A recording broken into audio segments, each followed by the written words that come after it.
Voilà, bonjour, nous sommes aujourd'hui donc le dimanche 5 Adar et nous poursuivons notre étude du Tanya. Nous sommes toujours dans le chapitre 27. Donc nous avons vu hier que en fait le Benoni ne pourra jamais annuler les mauvaises pensées et que en fait il devra juste simplement les repousser. C'est en cela qu'il ressemble au Réchaïm pour qui monte ses pensées. La seule différence avec eux, c'est que lui a la capacité de pouvoir les repousser totalement et de ne pas y prêter attention.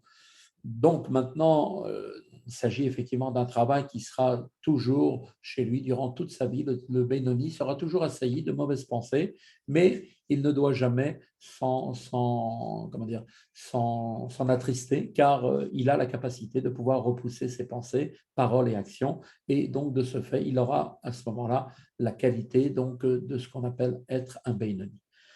Il y a donc pour Dieu, chez Dieu, deux sortes de satisfaction devant Dieu qui résultent du travail spirituel des Juifs. Il y a achat, une qualité, mais bito la sitra hara legamri, qui consiste en fait à provoquer l'annulation totale de la sitra hara et donc de la transformer, les trafa merirut et metaka, de transformer donc de la mer qui fait référence aux facultés émotionnelles négatives de l'âme animale, en quelque chose de doux, les metaka, ou mechashucha, les neora, et donc de transformer de l'obscurité, par référence donc aux facultés intellectuelles de celle-ci, en lumière, et ce qui est en fait un travail accompli par les tzadikim. Ce sont eux qui peuvent transformer la mer, donc ces références émotionnelles donc de l'âme animale en doux, et l'obscurité des forces références des forces intellectuelles en lumière. Et le deuxième forme de satisfaction devant Dieu concerne en fait le service de Dieu. Kaditafa sitrachara, quand la sitrachara est subjuguée, lorsqu'elle est en fait courbée, alors qu'elle était encore dans toute sa force et dans toute sa puissance, et comme on l'avait vu hier, eh bien qu'elle s'élève comme un aigle. Et à ce moment-là, qu'est-ce que nous dit, nous dit la Torah? Eh bien, de là, Dieu va faire descendre, va faire tomber, donc chuter cette citrachara qui s'élève avec orgueil comme un aigle en réponse à l'éveil qui a été fait, c'est-à-dire par des Beinonis, c'est-à-dire par l'effort effectué par eux pour soumettre la citrara. Et ce travail spirituel, donc effectivement, est un travail des Bénonim et donc une source pour Dieu d'un plaisir qui lui est propre. On peut donc dès lors maintenant comprendre l'existence des deux catégories que sont les tzadikim et les rechaïm. Et c'est là ce que nous avait dit le verset dans la Torah, dans Genèse. Et prépare-moi des mets délicats comme je les aime. Vasuli matamim ka'asher ahavti. C'est ce qu'avait demandé Yitzhak à Esav avant de le bénir. Matamim lachon rabim. Et là-bas, dans le verset, le mot matamim est employé au pluriel.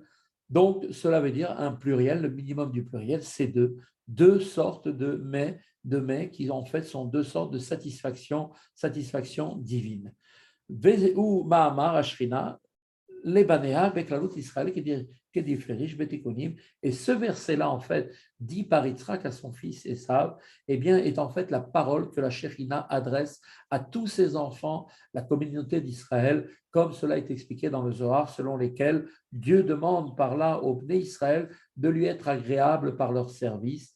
Que Moshe Matamim Gashmiim, et donc de même que par exemple, par l'exemple de la nourriture matérielle, il existe deux sortes de mets, Shnemine Ma'ademim Echad, des mets délicats. L'une, en fait, représente, est à base d'aliments agréables et doux, Arevim ou Metukim, Ve'ashoni, Midvarim Acharifim ou Chamutzim, et la seconde sorte d'aliments délicats est composée à base de choses piquantes ou aigres qui, bien sûr, ne peuvent pas être consommées telles quelles du fait de l'âpreté de leur goût, mais qui sont épicées et préparés soigneusement au point de devenir des mets délicats qui raniment l'âme.